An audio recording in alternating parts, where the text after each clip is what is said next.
It is very difficult to look as if you minded the death of a grandfather who, though you may have spent your holidays in his house, seldom remembered that you did. It was like that with the Forbes children. Their mother had died when Holly, the youngest, was quite little.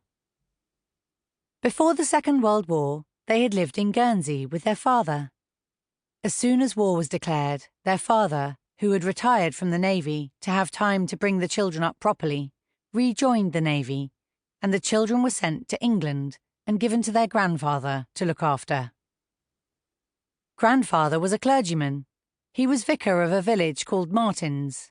But Martins, though he did his duty by it, was far less important than a reference book he was writing on animals mentioned in the Bible. He was so absorbed in this reference book that when Sorrel, Mark and Holly first arrived at the vicarage, all he said was, "There were 4 beasts." At the time, the children, not knowing about the reference book, thought this both rude and inaccurate, but after a very little while they understood that he honestly did not realise they were there. Holidays came and went, and, except in church, the children hardly ever saw their grandfather.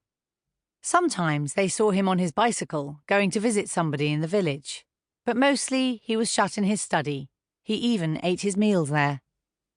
Then, 2 years later, he spoke to them again. He told them about their father. This time, he was not so much vague as buttoned-up looking. It was as if he had fastened an extra skin round him as a covering against feeling miserable. "The telegram says missing." "Nothing about presumed drowned?" Sorrel asked. "Nothing." "Then he could easily be a prisoner in the hands of the Japs?"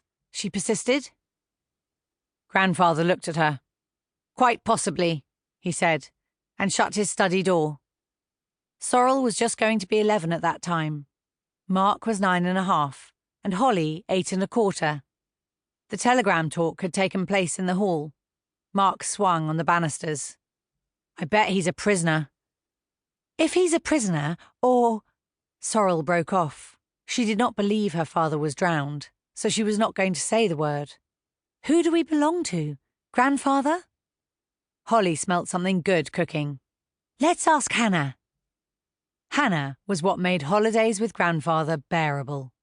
She'd been looking after him for years and years, and she treated him with a mixture of affection and rudeness, but never with respect. "I give respect where respect is called for," she would say to grandfather, "and it's not called for when you wear your suit so long you can see your face in it, and it's green rather than black. And it's not called for when, instead of taking an interest in decent Christian things, you get creating about eagles, lions and the like, which aren't what a person expects to hear about in a vicarage." Hannah treated grandfather as if he were a piece of furniture, flicking him over with a duster or a feather mop. "Look at you looking like something thrown away for salvage. Dust everywhere." Perhaps because she had always liked them, or perhaps because she had lived so long in a vicarage, Hannah was a great singer of hymns. All day long, snatches of hymn came from her, often with bits that were not hymn stuck on and sung to the same tune, or something like it. "We plough the fields and scatter the good seed. Drat the butcher, that's a wretched piece of meat." On the morning when grandfather had his telegram, Hannah was not singing. She knew what was in the telegram, and she was very fond of Mr. Bill, as she called the children's father. All the same, singing or not, she was comforting looking. She was all curves. A round top piece, which was pushed in a little in the middle, only to bulge out enormously down below. Her legs had great calves, which curved only slightly at the ankles before they became feet. She had a curving face, finished off with a round bun of hair. Usually, her face was red, but that morning it was almost pale.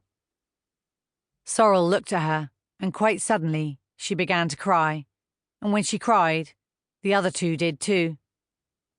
Hannah knelt on the floor and made room for them all in her arms.